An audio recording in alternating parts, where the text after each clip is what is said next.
Howdy y'all, welcome back to another episode of My Time at Sandrock. Hope y'all are having a good day today. Today is the day to go out on the airship. Let's go and check it out.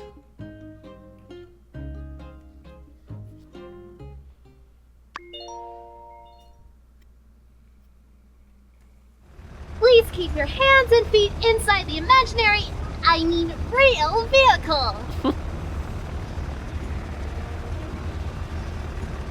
And here we go. To your left, you'll see the fabulous Porsche Tunnel, a joint effort, several leagues through solid rock that connect us to our water-shipping neighbors.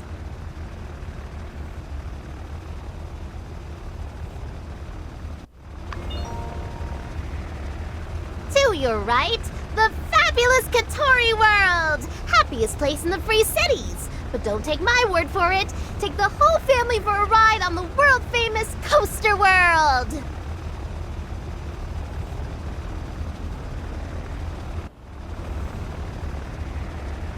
Oh, apologies for the turbulence, but what you're feeling now is only a fraction of the wind that we used to get before. Ahem. With that, allow me to direct your attention towards The Outback Forest and everything else. Over there's all the trees that we planted. With people like my ma, and the builder, and Mr. Zeke, and Mion, and Nia. We've got one more trick up our sleeve, as it were. This airship is equipped with environment-maintaining technology. Incredible. Coming up now on the last stop of the tour,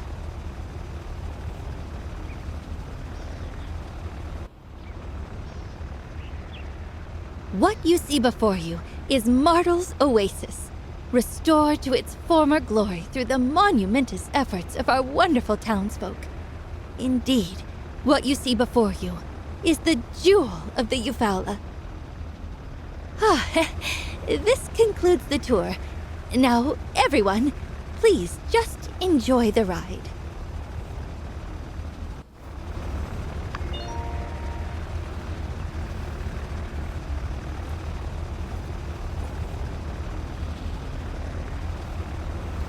Quite a view from up here. There's the workshop. Who's honking the horn?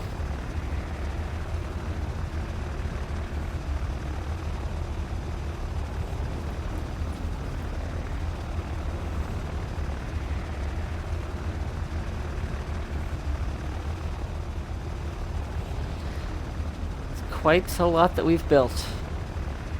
Rebuilt the bridge, built the tunnel, built an entire theme park, not to mention our workshop, repaired the town, planted hundreds of trees. It's been quite the ride. Oh yeah, Cooper conned us into fixing the windmill over there.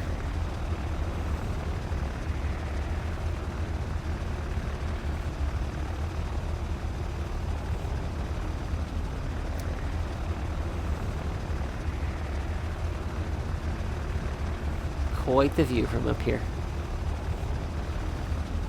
Suppose we should go talk to Trudy.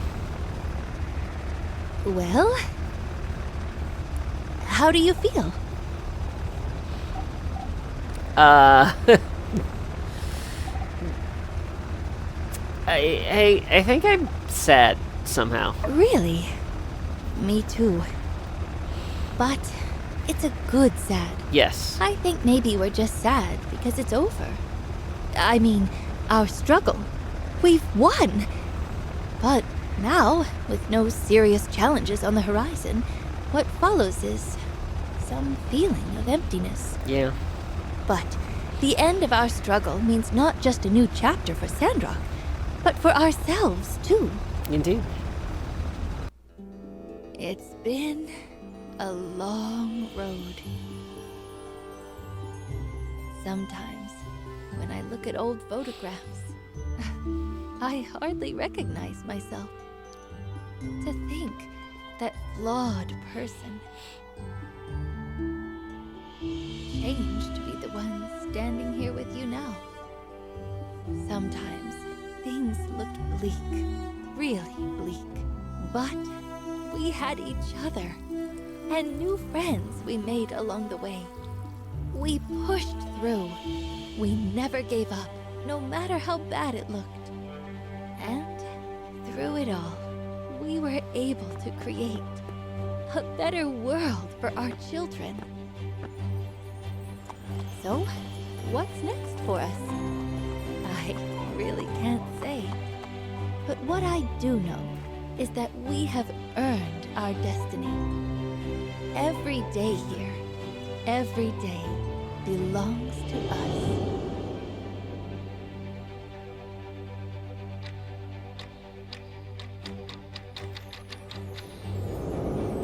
Life goes on here because of what we did, because of all of us.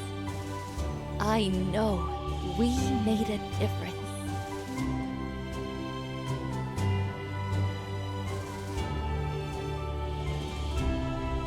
I still feel the weight that comes from everything down there. But it's different now. I feel a kind of safety under that weight. Maybe it's because I know we can carry it now.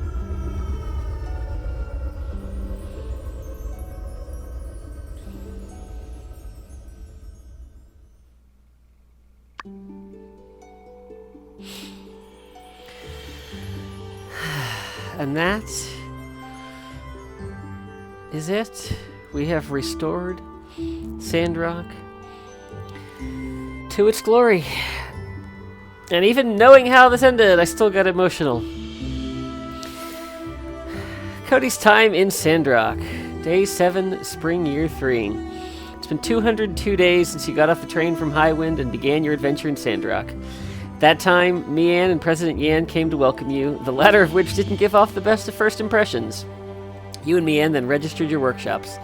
You heard whispered that Sandrock was a dying town, but you wouldn't have guessed it by the faces of the diligent townsfolk, bright with hope. In no time at all, you had plenty of new acquaintances who would soon become friends. When you first set foot in Sandrock, Mayor Trudy was off in the desert, experimenting with desert planting. The town you arrived at was a bit disorganized. Yan had allowed a backlog of commissions to accumulate, the most important of which was the crane lift meant for Rocky and his crew. You built Eufala's salvage crane lift day 1, summer year 1. Before long, you learned about the infamous Logan gang as they forcibly boarded a train. Their motivations then were all a mystery. The other dangers of Sandrock became apparent quickly too.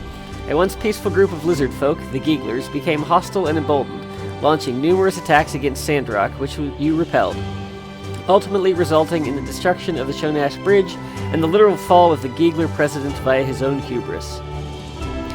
Defended the greenhouse, day 14, summer year 1, took Gecko Station, day 21. Rebuilding the bridge was no simple task. It took all of Sandrock coming together to make it happen. Director Chi was pleasantly surprised when the person sent to inspect the bridge turned out to be none other than his childhood friend, Mint. With the bridge restored, everyone breathed a sigh of relief, but the calm was quickly shattered by a brazen attack on the water tower. Fleeing the scene, you came face to face with Logan for the first time. The town was shocked to think he might have done this. Unwavered, Elsie sought your help in investigating Logan's abandoned home in the hope of finding something to explain his behavior and perhaps even prove his innocence. In the midst of this turmoil, you started to learn the history of Sandrock and what citizens really hoped for in the future. Zeke taught you about the straw grid and how to plant crops in Sandrock to start doing your part towards greenifying the city. When Trudy returned, there was some debate as to whether it was even possible to restore Martel's Oasis to its original form. But ultimately, you persevered and proved to all the naysayers there was hope. As Sandrock began to pick itself up, bandit attacks intensified. Logan kidnapped Matilda at the opening ceremony of the Little Wood. You rescued her unharmed, but Miguel was furious and called for a bounty hunter to track Logan down. This led you to meeting an imposter who turned out to be a friend. Sandrock's success in planting the Little Wood, as well as the excellent handling of crisis after crisis, piqued the interest of world-famous business mogul Musa, who soon paid a visit. The welcoming party did not go as expected. Luckily, Mort persuaded Musa to give the town one more chance to show it's worth investing in. Just as he did, however, another eco-crisis reared its head. A strange green ooze was causing pollution from inside the Valley of Whispers, caused by the Rat Queen's crazed search for her daughter. Some citizens, like Rhiannon Danby, even wanted to leave. Seeing the Sandrocker spirit firsthand, Moose's interest in the town was renewed, and he pulled the trigger on the Road to Portia initiative, a plan you worked on with Heidi, Chi, Albert, and Mint, among others. Despite going quiet for some time, Bronco the Kid managed to find clues that, in a roundabout way, led you all to Logan's hideout. In the end, it was you alone who made it into the bandits' den. From here, the conspiracy surrounding Sandrock began to unravel.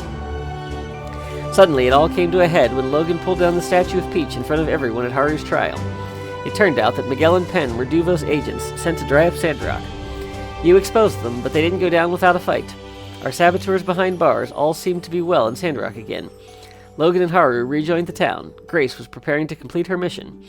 But it was then we discovered the true meaning behind the water conspiracy. Duvos was planning to attack Sandrock. Just when Sandrockers thought they'd clutched victory from the jaws of defeat, one final Duvos operative revealed herself, Matilda. Pulling the plug on your defenses, Duvos was able to swoop in and occupy Sandrock. It was up to you and the citizens of Sandrock to unfasten their sinister hold on your town. With Sandrock back under your control, the decision had to be made, whether to stay and wait for Lion's support or investigate the Duvos' presence in the north. Heroically, you and your friends rode Daisy the Duck headfirst into battle.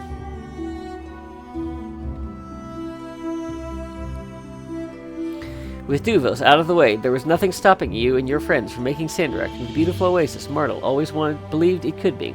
Step by step, her dream became a reality. With his days of banditry behind him, Logan turned himself in, asking to be held to the full account of the law. Nevertheless, it was impossible to ignore the role he played in saving Sandrock, so he was given a lenient sentence, and before long could once again call himself a Sandrocker. With Yan behind bars, someone had to take up his mantle. Who would have thought it would be his not evil but good twin brother Wei, who previously had been thought lost in the peripheries.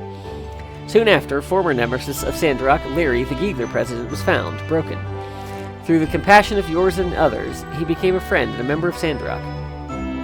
With Sandrock becoming livable and more families moving in, Mayor Trudy thought it right to start investing in education. Mian thought so too, and donated most of her back pay stolen by Yan to the project. Next, Trudy set her sights back toward greenification. Unfortunately, the portion water and Zeke's current know-how weren't enough. They called in an expert from Highwind to consult, and to your surprise, along with him came your old friend Nia. With Professor Luo's knowledge and Chi's discoveries up north, you were able to progress technology and build a pipeline, bringing even more water to the oasis.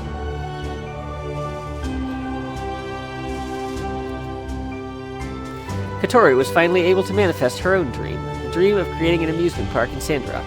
Katori World now brings people from all over the world to enjoy her park and Sandrock culture. All your great success earned the attention of the Free Cities, and Sandrock was selected to be the host of the Quinquennial Alliance Summit, in addition to a grant to build a high-tech airship. After the summit, all the representatives were able to see all of your accomplishments, and the beauty of the newly rejuvenated oasis, riding comfortably on your airship, proving once and for all, Martel's Oasis, the jewel of the Eufala, had finally returned. Your great adventure was also decorated with the rewards of daily life. You took commissions off the board at the guild, and personally from friends who needed your help. Every contribution you made to the town, big and small, made a difference in at least one person's life. Your work in the Commerce Guild was nothing short of legendary. The numbers you put up left the guild left builders across the land in awe. You will be forever remembered by the standard that all builders strive to reach. Total commissions, 487. Some weekends, you went in to do a bit of extra work inspecting the other buildings' items. They always appreciated having a pair of expert eyes on their work in order to help them improve. 90 inspections. As your commissions became more demanding, you began to rely more on Eufala salvage and your mole friends to help get you the materials you needed. By working together, you were able to make Sandrock a better place. Commissioned materials 3 times. No matter how busy you got, you never had trouble keeping the balance. A good night's sleep is best skincare routine there is, as it's quite rare to see you with panda eyes. All the huge commissions you took on in town usually put you in contention for Workshop of the Year, and you didn't just win it once, you won it 2 times. Hearing of this, your reputation as a great builder spread across the land until you became a household name. Every time one of your achievements is mentioned in a Tara prison, Yan, for a fleeting moment, regrets treating you the way he did. Money doesn't buy happiness, but it does buy upgrades for your house. All in all, you earned... There are no commas. 1,275,158 goals. And you know that sometimes you have to spend money to make money. You spent 1,095,050 of it. So a lot of it. The desert is a thirsty place. You collected 0 dew, either in your workshop or out in the desert. I collected dew all the time. You bought 110 units of water from Burgess, used a total of 7,707 units of water in your machines. When it came to your social life, your time in Sandrock has been a wonderful growing experience, as you met people who will surely be your best friends for life. You never let other things going on get in the way of your personal relationships, and your friends truly appreciate that. Gecko! As the days turned into months, you always tried to find time to participate in local festivals. Grabbed 0 gifts. Did we really not do that? Caught the most ghosts in the chase of memory 3 times. 1 running the yak mill twice, even when I didn't try. Cooked 12 dishes for the winter solstice. Served the dance-off 3 times. Crossed the finish line in sand-running races 3 times. Defeated all the competition in the showdown once. You're a real party lover, and enjoyed the company of friends at home. You often prepared delicious food. Everyone loves going to your house and leaves with a full belly and a full heart. We hosted 11 parties? That doesn't seem right. I can think of maybe 4. For some, time spent in Sandrock was a time of romance. And many would have found it hard to choose who that special someone might be, but you realized that you only had eyes for one person to make sure, and made sure to make them yours. Your favorite place to go on dates was Whack-A-Mole, where you shared many happy memories. Shared 47 hugs, 99 kisses along the way, gave 300 gifts, went out with friends or on dates 11 times. Only 11 times? That also doesn't seem right. 11 times you were feeling romantic, and you just had to say so to the person you were speaking to. Day 2, day 21, year 2, you got married? That was day 2. And marriage was only the beginning of your happily ever after. On day 10, oh, that's the month. Yeah, day 10, month 2, year 2. That makes sense. Mara came into the world and joined your beautiful family. Mara continues to grow and learn and take after you, which has brought you and me an incredible joy. There were quite a few domestic animals living in and around Sandrock. Despite his initially difficulty fitting in, you helped Banjo find a loving home, even cured him of his condition. A quiet cat, cute with a bit of a mean streak, you adopted him and taught him that violence is not always the answer. What Nemo lacked in brains, he made up for in being adorable. Still better behaved than Banjo, while being twice as excited about everything you did. Elsie's It ended up not being so much of a menace and more of a faithful friend. Since your arrival, you cut down 2 trees! Wait a sec, 2? That's amazing. You must have really taken... When did I cut down a tree? No doubt your diligence stopped a sandstorm or 2. Also, Burgess is very proud. When did I cut down a tree? I didn't cut down any trees. Not once it counted, anyway. The ruins around Sandrock are many and vast, as you yourself can attest to. You set foot in nearly every floor of every ruin known to exist in the area. Overall, you ended up paying the Civil Corps 8,570 goals for their management and maintenance to spend time in the abandoned ruins. But with all the value materials you found, you earned back that money 1,000 times over. While adventuring, you encountered and defeated 268 rare monsters. They provided you with unusual materials, and in dispatching them, you made the town a safer place as well. Altogether, you dove into hazardous rewards 17 times, earning the admiration of the Civil Corps, but somewhat worrying your friends and family. Yeah. Other times, though, you needed to ask for backup from your fellow Civil Corpsmen. They were happy to help you out while you focused on other more important things. You commissioned the Civil Corps 4 times. Showing great combat prowess, you defeated 1,308 monsters on your way to victory. Down in the ruins, you found countless data disks left over from the old world. Partnering with Chi at the research center, you managed to create 454 items to add to your workshop lineup. Also, while diving, you found relics of all sorts of relic fragments. Of the 49 types you encounter, you managed to restore 18 of them. Currently, there are 30 exhibits on display in Katori's museum, most of which were donated by you. Thanks to you, many people have been able to learn more about the old world and cherish the new one we all live in.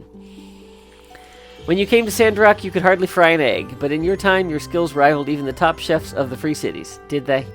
Still, you were never too big to stop in the Blue Moon from time to time. Learned to cook 11 unique dishes. Ate at the Blue Moon 17 times. Took 24 photos. Played at the Game Center 11 times. Caught 44 fish. Caught 0 kingfish. Purchased 3 mounts. Rode them with style. Raised 3 floppy, 2 yakmel. Raised far more than that. Many people came into your life when you moved into Sandrock, and some of them are much better off for having met you. Trudy finally became the mayor you always knew she could be. With careful counsel from friends and experts, she confidently leads Sandrock into its age of glory. All she needed was people like you to believe in her. Cooper and Hugo have written many songs based on the events of your life, though they tend to be awfully squirrely about admitting it. Tensions between Cooper and his daughter have been resolved thanks to your assistance. They always loved each other, but now they're better at expressing that and communicating with one another. Mabel approves of the new dynamic and spends less time stressing and more time providing delectables to the other citizens of Sandrock. The world was made a better place with the apprehension of the violent criminal Penn and the shameless schemester Yan. Matilda, or whatever her real name is, she now has a lot of time to think about what she's done. Hopefully she can still see from space Sandrock getting greener by the day.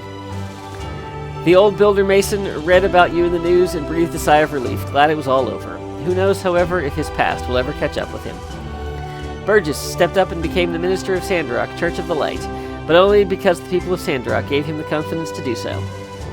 Justice and Unsure made a name for the Sandrock Civil Corps because of you, and not just for drawing photorealistic and other wanted posters. Once Sandrock became a safer place to live, it made sense to start building a school. Without that, Jane would never have found her new home in Sandrock. Owen still sits quietly behind the bar at the Blue Moon Saloon, but now he has more stories than ever to tell.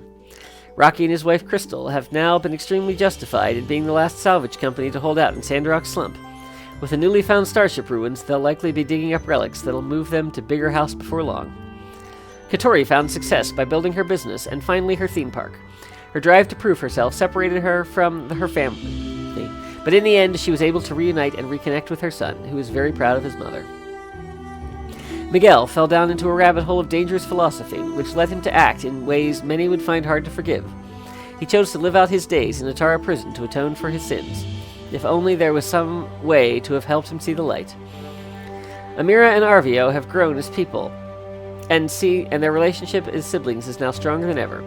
Their businesses are now successful, and they've become providers for their family, as they always dreamed they could be.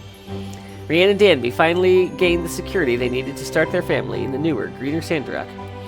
Playing some small part in your adventure helped bring them closer together than ever before. Unsure had his own hopes and dreams of becoming deputy of Sandrock, which he did. Having reached the same rank as deputy captain, their bond has grown stronger as well. People often forgot about Venti. Despite her being lively, outgoing, and positive, she somehow managed to fade into the background. Not to you, though. Even when Venti was caked in grime, you made her feel valuable.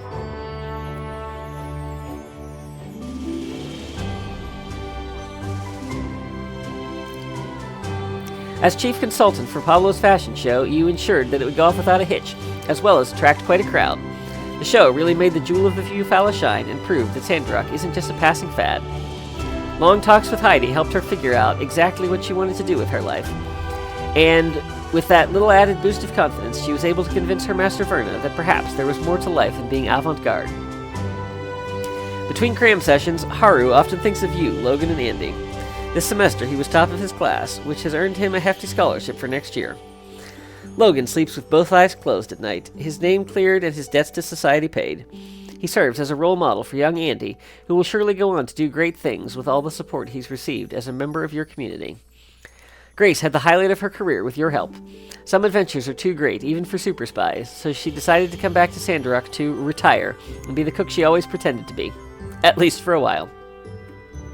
You, Mian, and Nia have become Zeke's angels of sorts, taking over many moisture farm duties and helping him push greenification knowledge even further. With Mian always over there, sometimes you forgot how many builders came to Sandrock in the first place all that time ago. Director Chi finally found the Olympia, though not exactly in the way he had hypothesized. With all the technology you helped him find, he has now begun to look at the concept of virtual reality. Musa, the man moving and shaking things behind the scenes, saw the potential of Sandrock, and he's now continuing to invest in the establishments all around the Eufala. He next sets his sights on the northern edges of the Alliance. Because of you, life in Sandrock goes on, renewed with hope and ideals. Tender seeds broke through hard soil and found new life above the surface. Sandstorms all but gone, nourishing rains fall more than it ever has. And sometimes, beyond the clouds, if you look closely, you can see Myrtle looking down on the new oasis with a smile.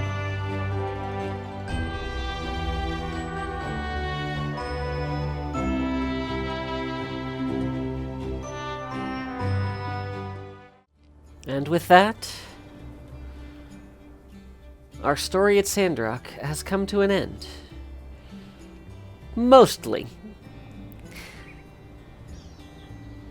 While our main story is finished, there are still some people out in Sandrock that we need to meet and talk with and help along their journeys. So while the summit has come to an end, while we have flown the airship, while the credits have rolled, our time at Sandrock is not quite over yet. So, we will continue. So from Cody, Mian, and Mara, for now we will say, see ya real soon.